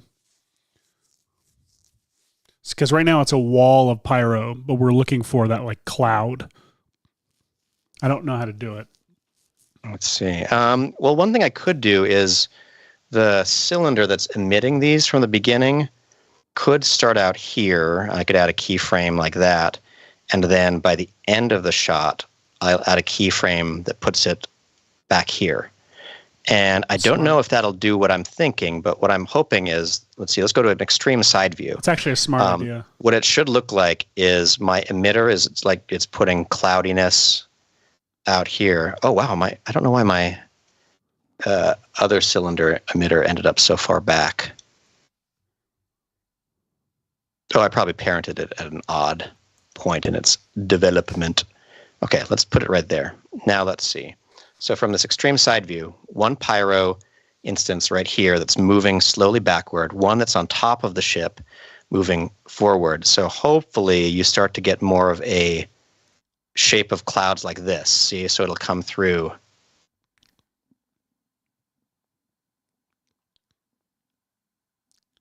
In fact, I kind of want to do that with both of the. You were right, Seth, to not have this attached, this top one attached, but have it start maybe here, add a keyframe, and by the end of the shot, have it move backward in sync with the other one. I was definitely right to specifically recommend that. I definitely did that. All right, and you can see a little bit of the top of the ship in the shot, right? So let's go to... Yes, you can. It's at a weird angle. Okay, so we're doing a very fast version of this, everybody. We're going to go to our render settings, and I don't remember if I have load preset. Oh, where's my Hashi preset? Okay, fine. We'll do it this way. We'll do it manually real quick. 1920 by 1080. Let's do the frame rate you can set. So I'm just going to say 30. Oh, Hash, you cannot see the top, buddy. I'm sorry. I look at the clip right now. You could. That was me misremembering. No, here, look at the. If you want to re-see it, here's the reference. I have it up. There is significantly less cloud on the. Once it comes through, there's less on the bottom than there is on the top, just like what's happening in your simulation. So, yeah. Okay, so let's see what we've got here. It was very funny to fade from the reference to your viewport. To your viewport. Oh my gosh. Okay, so I know this is going to seem silly, but since I'm doing viewport rendering, Pyro has a default shader on it right now. And what you can do is you can export this as a VDB and put crazy textures on it as you like. But I don't have that set up right now. So what I'm going to do is I'm going to put everything in a group, and I'm going to rotate this group a little bit this way. And I'm just going to see what the lighting conditions are if I'm rotating the whole group. Because one side is backlit, one side is front lit. I want to get it to kind of that 3/4 perspective, just for the sake of the viewport rendering. This is not an official recommendation. This is a VFX and chill time saving. Hopefully in a future version, viewport rendering of Pyro, we will be able to take into account more of the viewport lights. Okay. Hopefully. We're getting there. We're getting there with this. Okay. So let's go to a view. How big do we want this ship to be by the end? I will turn off my Pyro for just a second so I can preview. Ship's going to be about that big. Does that feel all right? Yeah. All right. Great. Are you changing your camera from the default 35mm to something more different? Right now it's not. Let me see. I wouldn't go too tight. I would say, let me pull up the clip. I think you need to move the camera back and zoom it in some. Back and zoom Really, it in. you think? That's a good idea.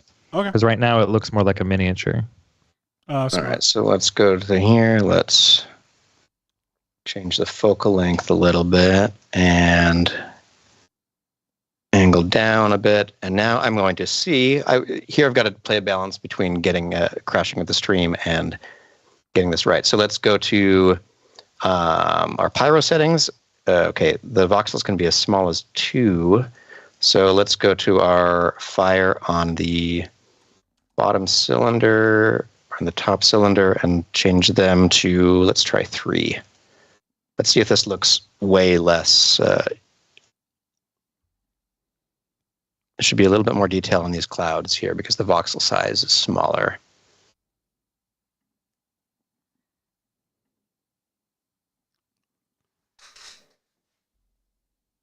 Oh man, I feel like I'm missing a little bit of the temperature. Let's go to our, which one is the bottom one? This one's the bottom cylinder. I'm going to turn up its temperature just a little bit more. Let's try, oops, I should probably just type. Let's try 2000. See if that's too fiery.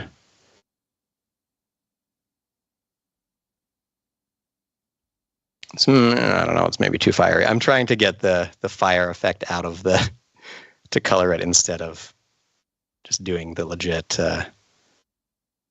thing of accepting the clouds for who they are. Okay, null object. Shoot.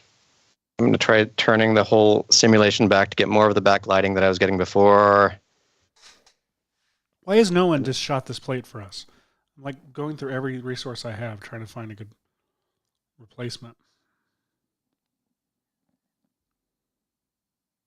Okay, let's see. I'm going to back off the camera just a little bit more. Okay, so this seems like this will be an appropriate thing. Okay, I'm going to go to my settings, and we're going to do a viewport output. It's going to be so ridiculous, but it's going to be the output. I'm going to save these images to our folder here, UFOs. Renders. Let's create a new folder because we had so many renders for this week already. Seth, we worked hard on this show this week. I would say an absurd amount. Oh, ID $. We put the amount that we wanted to put into this. Jason Murphy asks, is there any way to slow the smoke down so it's more like a static cloud until a UFO comes through? There is. You could lower the pressure. You could lower the buoyancy. There's a lot you can do. Yeah, and let me see if I can turn down that buoyancy a little bit more. Just one last thing before we get this going. Yeah, the problem with simulations is like, what would be fun to do is just spend a ton of time with the settings until you got this just right, and you would have a little bit more time to do that. The other thing that I would recommend is I would have moved the emitters, or like turned down the buoyancy by temperature. Oh, let me turn down the buoyancy by temperature and then move these like wands emitting pyro through the space and then line up my objects with it. That didn't make any sense. I'm saying words, but Nick Smith asks, if you make the edge of the saucer thicker and fatter, will you see more of the smoke wisps getting pushed out of the way? Yes, the bigger something is, the more things it pushes out of the way. Yes. All right, let's see. Let's go to a straight front view, and so I can grab a rectangular selection of the top points of this.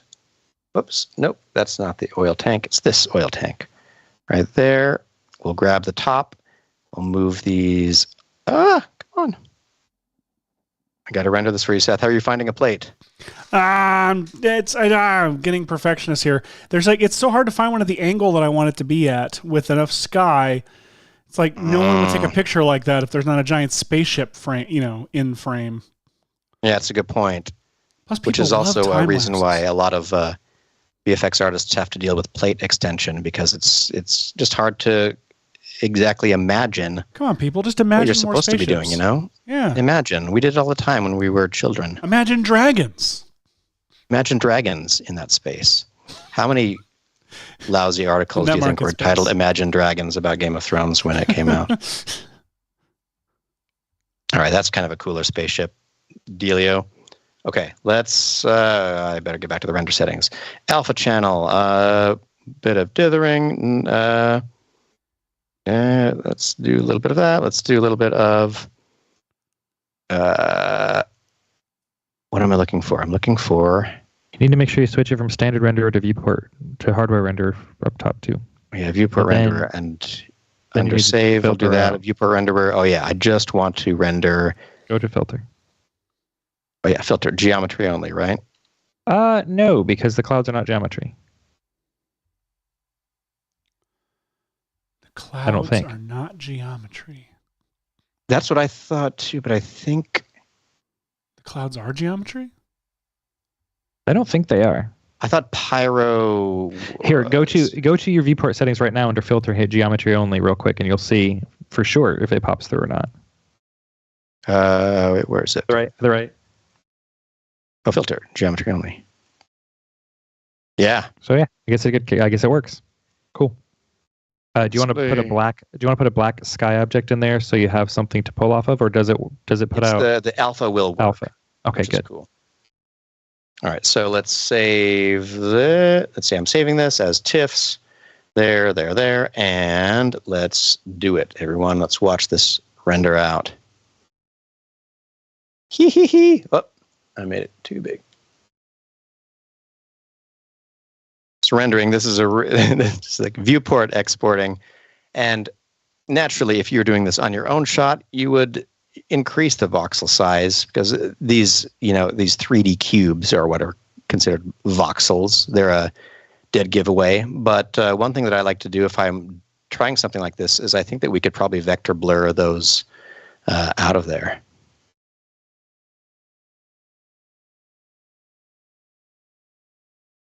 All right. I think that we're going to be doing some color correction in post, Seth. I'm fine with that. I'm equipped for that. Seth, could you direct your plate in, say, Mid-Journey or in Stable Diffusion or one of those AI things? Question number one. And two, someone's asking, what is a plate? How does he find a plate? A plate is... How do you describe it? It's just like an image on which your visual effects are going to be doing any visual effects work. So exactly, it refers back to an animation. You would have different plates that had different layers of information on them, and they would literally be glass plates that you would combine with a background painting in the back, and then the cell painting on a glass plate above that, and perhaps a tree branch on a glass plate in front of that. And so now we just colloquially refer to any layer in your stack as a plate. Any layer in your stack. Boop-a-bop-ba-dop-bop. I am ready for your render. Yes. All right. Switch over to your side then, and I will send you. All right. I've got this image of this sky, and then I went into Photoshop and got a depth map. You did the thing. So yay. We should do an episode about depth maps. We did, and it's a really good one. People could get really into it.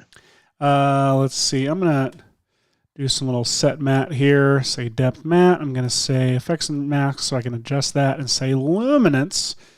Turn off this bottom layer in this depth map real quick and see. Let's do invert. So now. Incredible. So what Seth is doing is he's turning this AI generated depth map into basically a transparency for the city.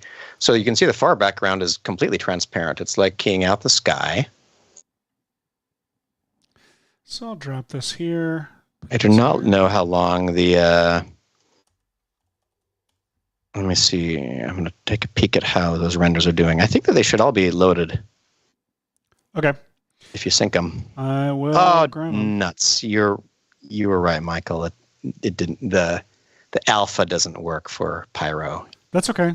I can find something. Unless you want to spit out an alpha mat while I bring it in and do a rough.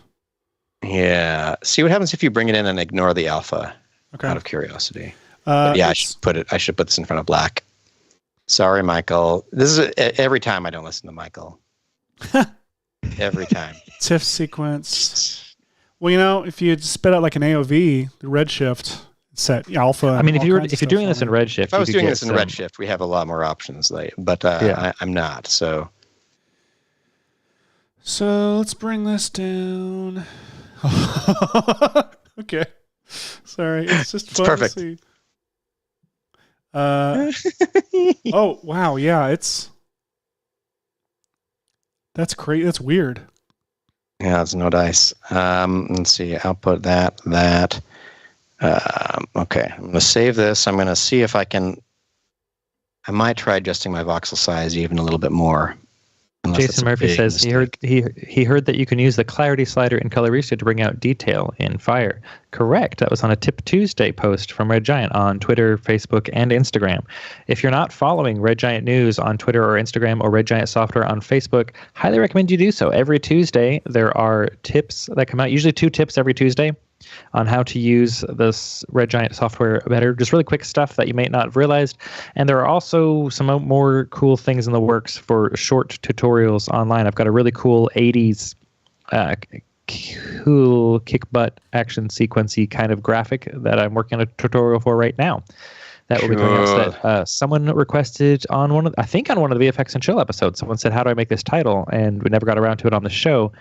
But it's a really cool title from a really cool synthwave band that they made. So I'm doing a "Here's How to Make It" tutorial shortly. That probably this week or next I'll be getting out on the social channels. So hop on there and follow it. Oh, that's so cool.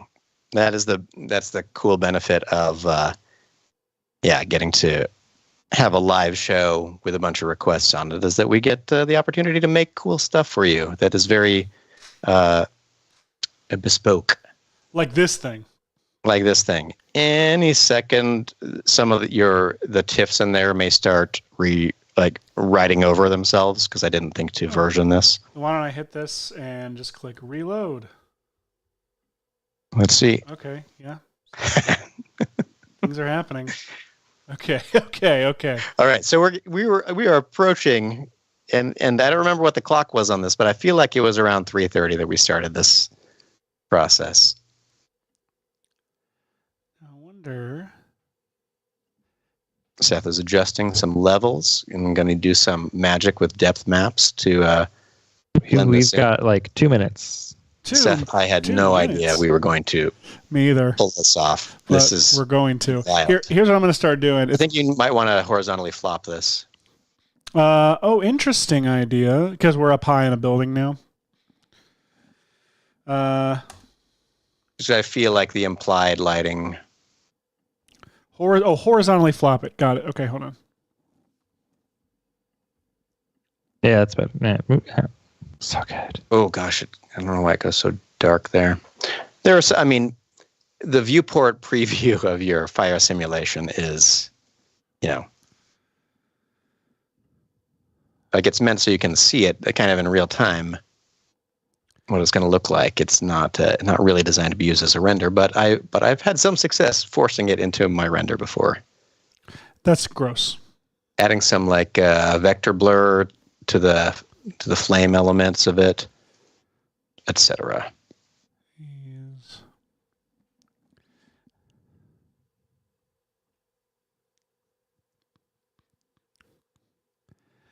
Bet if we even. I'm going to see if I can make a different version of it too.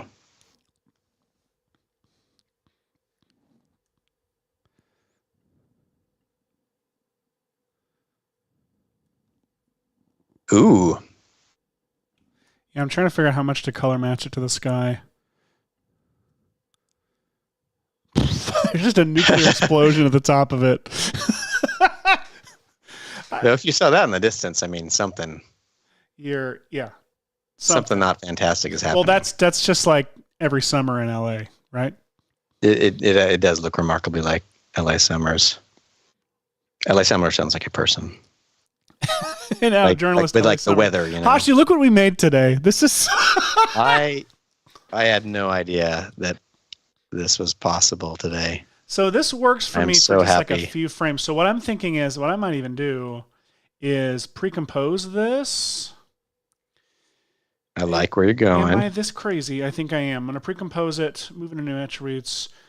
Wait a minute. I have a utility for this. Time stretch. Now I'm going to do it the other way. Pre-compose. And then I'm going to do time warp.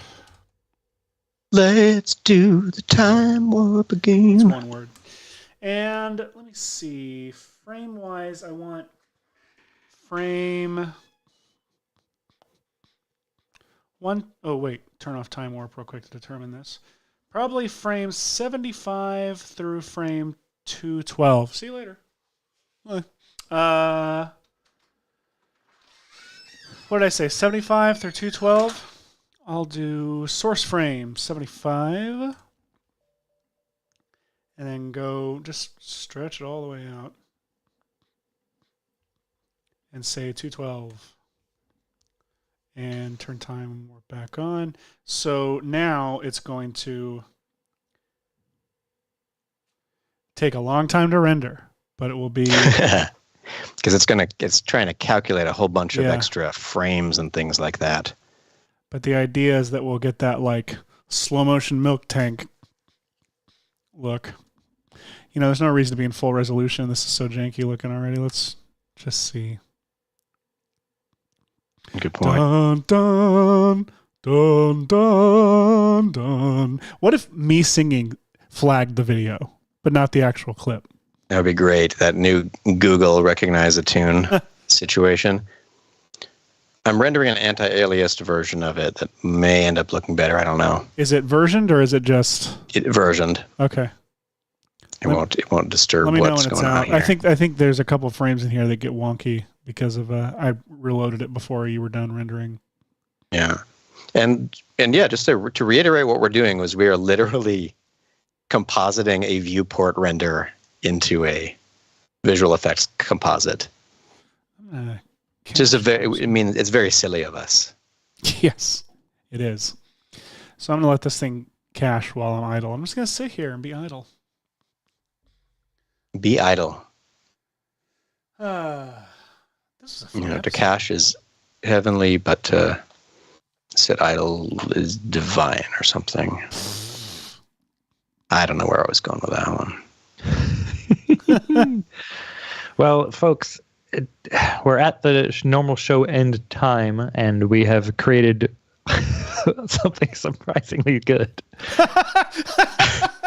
in the amount of time we gave ourselves. Time was 20 minutes. I'll bet they took more than a half hour on that Independence Day shot.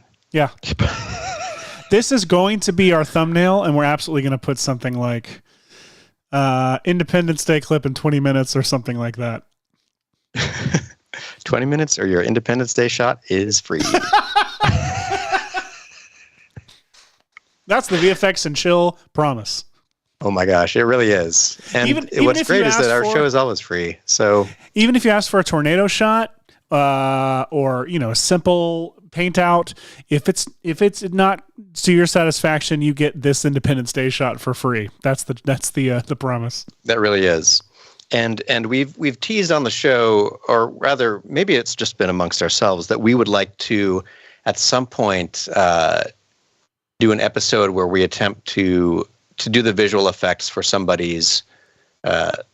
If someone is making basically a no-budget movie out there and they have some visual effect shots they're struggling with, we'll have a contest where we'll spend our 2 hours of the show doing the visual effects on their movie. But you have to accept whatever we come up with. It's funny you say that, Hosh. I make no promises, but there's a possibility that someone on the show who made a movie might have some visual effect shots that need to be done and might get permission. Actually, I don't know if it's been asked yet, but is trying to get permission to be able to do some of those shots live on the show. Wait, one of us shot a feature film? One of us did. Tune in next week to find out who. And it could be. What do we got? We got some RAM preview here. It's moving. Maybe it's going too slow. I don't know. Jason Murphy says, "Where was that offer a few months ago?" Justin the Duke says, "Marvel taking notes." David Fairchild says, "It's a neat idea." Oh man, this is fun. You know what? Oh, Hashi, you know what you need to do? Super comp? I had already super comped. Oh yeah. You need to do is actually crank up the frame rate and then just throw that ship through that pyro. Yes. And then you're going to get, because then you get the whoosh. Yeah. Well, in fact, if you want, if you come back to my screen, I can simulate like what that might have looked like. So if let's see, if I were in object mode, let me quickly redo this oil tank's position here. Why can't I see I'm in geometry only, right? So I want that keyframe, and then this keyframe, let's move it way back here. So it flies right out after the big explosion. Oh, before we get off, yes, someone says next time we do Top Gun shooting down balloons. If you missed it earlier, Hashi built a game you can play in Cinema 4D where you too can shoot down balloons. You too? Like Bono and the Edge? No. You users as well. And the link is in the chat. It is maxonvfx.com/modern. Michael just called them losers? Wait, do that again. This one. With it stopping right there, it just looks like I'm here. It got stuck in an explosion. Like ding, it just like a car crashing into a wall. Oh, that's so good. It's so great. Oh yeah, yeah. If this were very few frames, and those are extrapolated, I bet those are awesome frames. Look at this. That's the other fun thing, is that having this in your Cinema 4D window, and this is so few levels. I should save this. I should. Wait, what's on the other side? What's on the other side? Say again? Like, flip the camera onto the other side. I want to see. I guess I'm curious. This is what they saw.